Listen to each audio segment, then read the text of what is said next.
Angibingelele iningizimu Afrika yonke ngibingelele kwelikaphunga namageba kwelamdlovana movement abudla amadoda ngamenza aphuzu mnaza ngameva konezinale ngezangezele kwemisizulo kazolithini lo bingelelayo umzukulu kaMalandla adla umkhwekazi phela ngizalo gabugaba ntomzami kabasakala nto phesha komzinathi uma thina ngikakile abangazi kancane bathi ngumbodo esisabo bofugebheke ngizocisha phansi nanto mangoza ukusubhetha nakho simanqaba usingifini into mzinte maqenzile ufuna information ezinikeza ucula ke usho into empela sepha maqede khala inkehle ezimfuna umfana omncane kangaka siyazi ke ngani zakwethu ukuthi ke ibongo kuba yinto eqhamuka ngegameko njengoba kushiwo ukuthi ngashaya intombi embili zasemva kwakhala inkehle niyazi ukuthi mase kukhona uDM sakazi kulona ke uhlelo kwesintu sakithi kusuke ke sizokuphathela ke amaciko owathandayo noma ke iciko olithandayo kuyona ke isizathu TV ngithembayo ukuthi wonke umuntu obukayo njengamanje uzothi mayiphuma kuyona i-interview namhlanje bese ke subscribe lapha hambe futhi ayo press ne notification bell kuze akwazi ukuthi athole zonke izinto esizenzayo noma si-upload eminye imisebenzi engakwazanga ukuthi ke abone ukuthi senzani kodwa akathole notification emazisayo ukuthi ke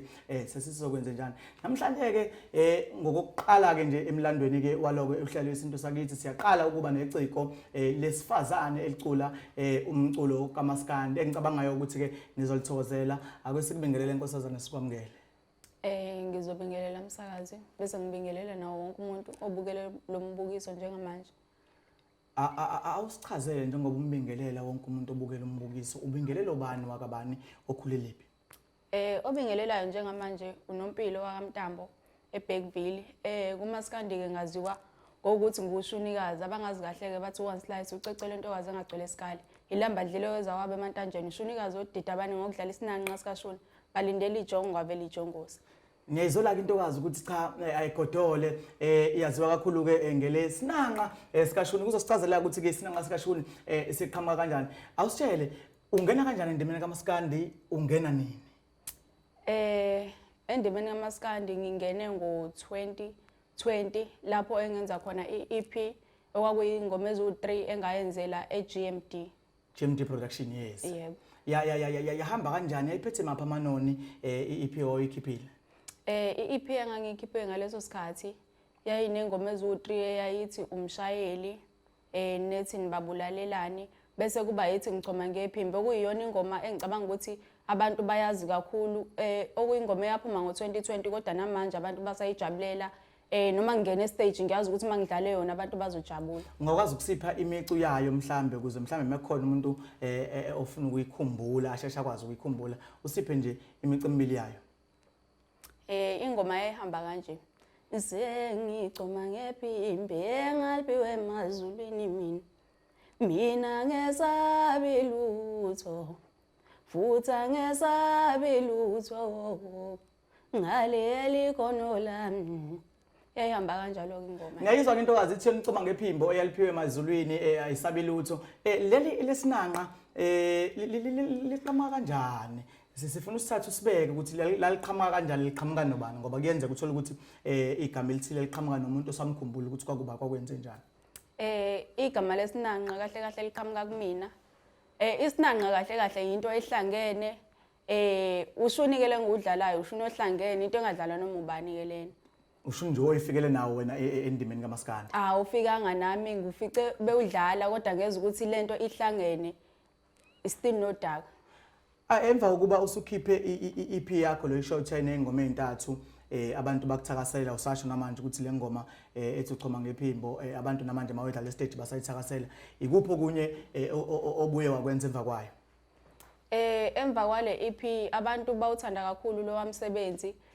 base bengigqugquzela ukuthi ngathi ngaphinde ngibakhiphele ezinye ingoma okuthe ngonyaka ondlule 2021 ngo-October ngabuyela e-stage ngayokwenza i-album ebeyinesihloko esithi imkhuba yontwana okuyi-album ke manje engakaphusheki kahle ngesimo sokuthi ngumuntu obhizi kakhulu esikoleni umuntu obhizi nesikole yebo niyayizwa ke inkosazana ithe emva kwe-EP bisibuya ke ne-album yayo ke ethi ke imkhuba yontwana ke sezosichazela ukuthi imkhuba yontwana kwakwade kwenze njani yasithi ke iphazamisekile ngesimo sesikole kubalekile ukuthi ke njengentsha yaseNingizimu Afrika kakhulukazi singagcini ngokubheka emakholweni esinawo uNkulunkulu asibusisa ngawo kuphela kodwa ke kumele sibheke ukuthi ke sikubalansisa ngani kubalekile ukuthi ngasonke isikhathi sigxile kakhulu emfundweni ngoba imisebenzi eminingi njengamanje ngoba izwe likhahlamezeka ngento eziningi sekuyosetshenzwa kuhlele emakhaya lokho kokudinga ubuchule nobuchopho imkhuba yontwana siyazi ukuthi siseyintsha kodwa ke siyadinga ukuthola okuyincazelo ukuthi ke kwakade kwenza kanjani, into eyenzeke kuwena eyenza ukuthi uzokhiphe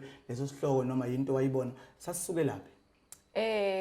Mina ke ingoma mangiyibhala isikhathi esiningi ngiyaye ngibuke izinto ezenzakalayo. Yes. Leya ngoma ngayibhala ngokubuka ukuthi esikhathini samanje abantu abaningi sebebizana ngontwana noma umuntu esekufuna ekubize ngontwana. Kule ngoma ke bengiqaphelisa abantu kahle kahle ukuthi ubheke umuntu uzolokuthi untwana nomngani wakho kanti sebeyajola khona lapho sekweqiselwa wena kahle kahle. Uthi khona la uthi khona umuntu noma esekufuna, ngifuna ngithathe ungibeke. Umuntu noma esekuthandile esefuna ukuthi mhlambe ebesemathandweni nawe mhlambe egcine sesebenzisa lelo thubo ukuthi akubize ngontwana azafuna ukukuthatha kumngani wakhe. Mhlambe kule album yakho imikhuba yontwana mangagabisela nje umukela lapha ekhaya yebo uyayizwa isihloko imikhuba yontwana, okay, uyaqashisa ukuthi sibabheke abangani. Yini engathi iqukethwe, imuphi umyalezo ongathi iqukethwe le album? Le album le ngangiyibhale kakhulu noma ke ingakenzi kahle yona, kodwa ngangiyibhale kakhulu ngoba ingoma nengoma ekuleya album inomlayezo wakhona. Yes. Ayikho ingoma elapha engathi nje ngayibhala nje kodwa ngigcwalisa album. Yebo. Mhlambe iziphi ingoma ongathi umlaleli noma umbukeli lapha ekhaya mezwe zona cha ukuba useyizwe yonke ialbum? Kunengoma lapha ethi ubuhlungu. Ingoma eyayikade ikhuluma ngokuthi abazali bobabili bashiya ingane isencane yakhuliswa ugogo. Yes. Bese kuba nengoma lapha siyubale nayo imikhuba yontwana ngoba yona imikhuba yontwana ngoba nayo iyavula amehlo leya ngoma leya. Yes. Iyavula amehlo ebantwini abaningi. Bese kuba ingoma ethi kwaMpumelelo. Leya ngoma iyagqugquzela ukuthi umuntu engalilahli ithemba, sonke siyoze sifike lapho esifuna ukuya khona. Ithi inkosazana ke umuntu angalahli ithemba, sonke siyofika kwaMpumelelo. Okubalekile ukuthi kona konke sikwenzayo sikholelwe kukona, siphinde sinikeze isikhathi esanele sokwenza ke ukuthi ke lokho esikufisayo uNkulunkulu athele umoya. Umuntu wesifazane usemncane uyafika endimeni kaMaskandi kuyindima ebesingathi kakhulukazi bekuyaziwa ngokuthi dominate abantu besilisa. Isiphi ingqinamba othe uma ufika emculweni wahlangabezana nazo njengomuntu wesifazane, ngoba ukhona umculo wesifazane lapha ekhaya ubukele usakhule nomuntu ofisayo ukuthi ngelinye ilanga ayibone efana nawe. Asimnikeze isithombe sokuthi mayifike endimeni nazi izinto angayilandela, mayilandela uphuma kanjani enkingeni angahlangabezana nazo? Mina ke njengomuntu wesifazane ngihlangabezane nezinto eziningi kakhulu. Ngisanda nakufika emculweni kodwa izinto esengibhekane nazo ziningi kakhulu. So engakusho kumuntu wesifazane osafisa ukungena emculweni, ngathi ngaqala aqinise kakhulu emfundweni ngoba ngathi kunzima ukuhlala la. Kunzima kakhulu. Ngoba abantu bona bayafika bebe baningi bafuna ukukusiza. Kodwa abanye babo abazile ngokukusiza. Bafuna ukufeza inhloso zabo ezithile ngawe. Uma umuntu wesifazane ke la kumele ungene wazi ukuthi ufunani, uzeleni, usukaphi, uzihloniphe. Ngoba uma ukuthi uthanda izinto kakhulu uzothatheka futhi uzolimala. Sisezwa ke usasipha amazwi okusiyala endabeni yemicimbi kuhambe kanjani? Endabeni yemicimbi akuhambi kahle. Angeke ngithi kuhamba kahle. Ngoba imicimbi engijwayele ukuyihambela kakhulu amalontshe. Nawo manje angasahambeki kahle ngoba bengisebenzisa wona ukuphusha umsebenzi wami. Awasahambeki kahle ngesimo sokuthi ngibambekile esikoleni, angikwazi ukwenza izinto eziningi. Mangathiwa ukhona umuntu okubukayo njengamanje othandayo ukuthi akulekelele, mhlawumbe iziphi izinto ongafisa ukuthi makukhona umuntu ofisa ukukulekelela emculweni akusize ngazo? Engaqala nje ngakho imali, yabona nje ngoba ngiwumfundi imali anginayo, angisebenzi. Yebo, imali nje ukuthi makumele ngiye emcimbini othile ekwazi ukungilekelela ukuthi ngifike khona. Ukungitholela imicimbi ukuthi ngiqashwe emcimbini. Ngicabanga ukuthi lezo nje izinto angangisiza ngazo nokungisiza ukuthi ngithole indlela zokuphusha umsebenzi wami ufike kubantu.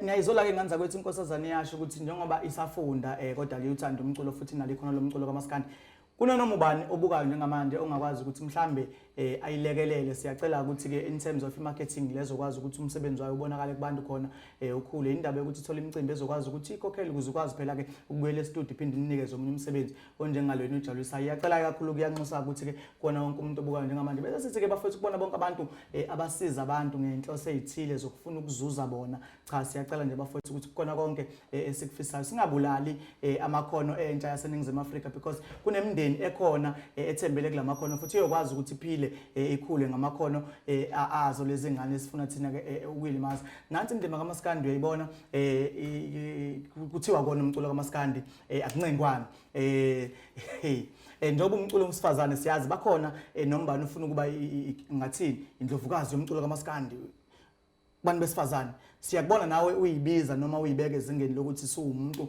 wesifazane ongasafica umuntu endimeni kaMaskandi ukhona umculo oqhathanisa naye kubantu besifazane emculweni kaMaskandi mina njengamanje njengoShunikazi akekho umculi kaMaskandi engiziqhathanisa naye kunalokho khona engifuna ukufika ezingeni labo nothi ngoba ngiziqhathanisa nabo yes yebo ubukele kubani ukuze uzofika emculweni nje kaMaskandi ubalo bukela kuyena obe inspiration kuwena okwami ke ngathi kuhlukile ngumuntu wesifazane kodwa angibukelanga kumuntu wesifazane ngabukela kumuntu wesilisa yes okuwumdumazi engithe mangikhula bengumlandeli wakhe kakhulu ngizithanda ingoma zakhe ngizithanda izinto azenzayo ngifisa nami ukuthi ngelinye ilanga ezinye zazo ngikwazi ukuthi ngizenze njengaye umfoka mhlongo yebo niyayizwa ke bakwethu intokazi ethi ibukele kakhulu kuyena umdumazi uzandle encane umfoka mhlongo phansi emntuba bathi ngitsizwa ke eshaya ke ingoma enenkosi phakathi enephimbo eyakhiwe baningi kakhulu kabaculi seseke sahlala nabo bathi nabo babukele kuyona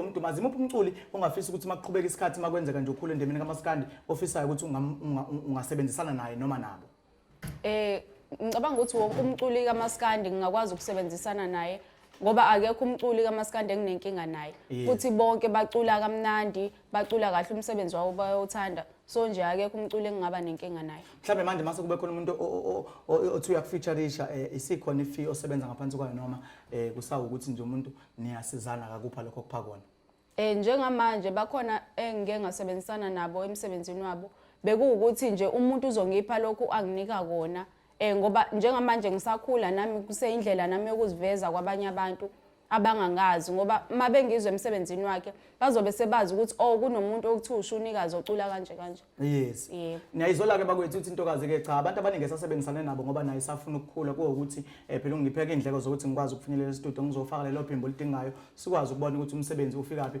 mhlambe ke manje ikuphi la singakubona khona kusuka manje kuyaphambili abantu umsebenzi wakho bawuthola kanjani abafuna ukuxhumana nawe baxhumana nawe kanjani umsebenzi wami lo engikhiphe njengamanje i-album angikwazanga ukuthi ngiyifake online ngesimo sezimuke ezithile engeke ngikwazi ukuzisho la njengamanje kodwa umuntu ofuna i-album uyayithola kumina esandleni i-CD ngiphinde ngisebenzise uWhatsApp ukuthi ngidayisele i-album umuntu uyakwazi ukuthi angisendele imali usende imali kuqala engango-R50 okuyiyona imali ye-album bese ngikwazi ukuthi ngikuphushele ingoma ngaleyo ndlela via WhatsApp yebo okay niyazwa ukuthi intokazi sayidayisela yona ngoba sike siyazi ukuthi ke esikhathini esiningi umsebenzi mawuthatha uyofaka ezitolo kube khona lezo ngqinamba ohlangabezana nazo bese siyacela siyanxusa kubona bonke abantu ukuthi mabethola ingoma yomuntu yabona lento yokushare kakhulu ku WhatsApp kuyawalimaza amaciko ngoba mengene e-studio asuke eyosebenzisa imali nithathe ingoma uyishare labanye abantu bagcina bangasakwazanga ukungena kuma digital stores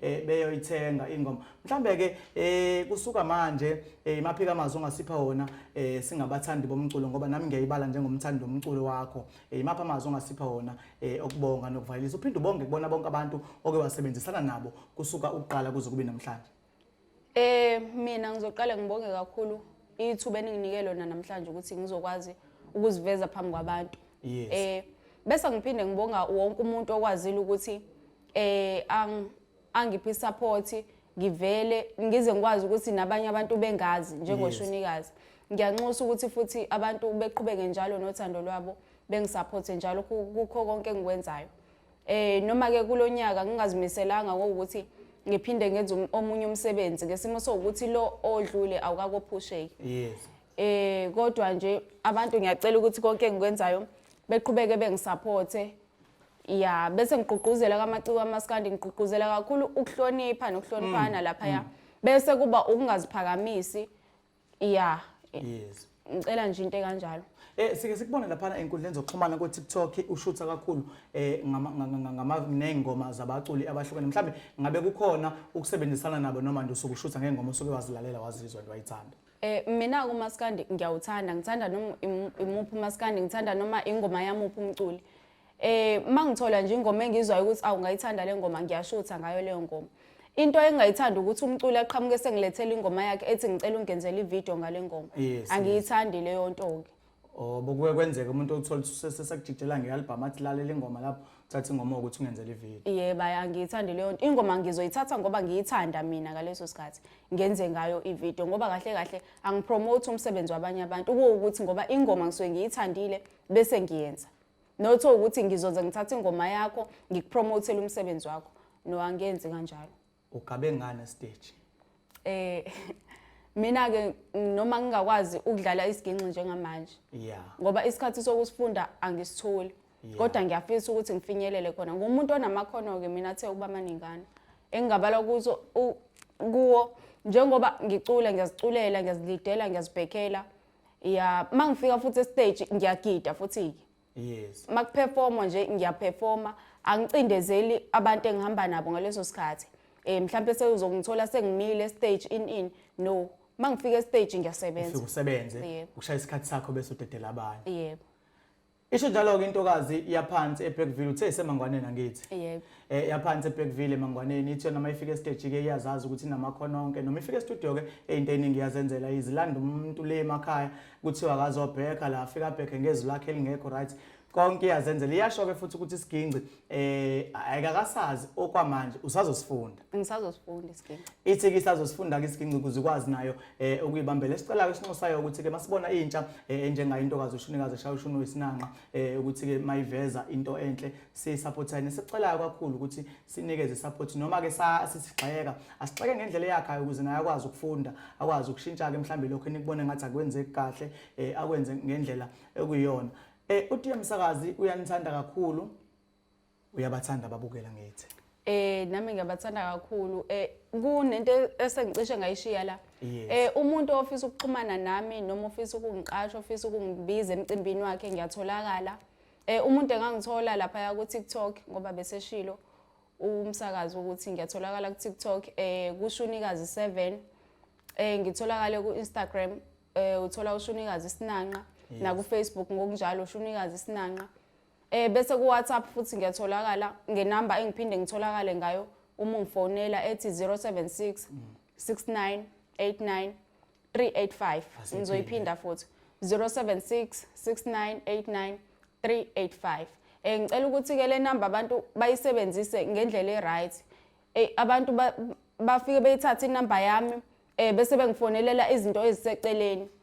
Ogcina kufike endaweni yokuthi abantu begcine sebengithuka bengitshela ukuthi ngiyayitshela ngiyayiphakamisa in kanti into abeze ngayo akusiyo iyona. Yebo. Ngicela nje abantu inamba le bayisebenzise ngenhloso ukuthi bafuna sikhulume ngomsebenzi ayo kunye.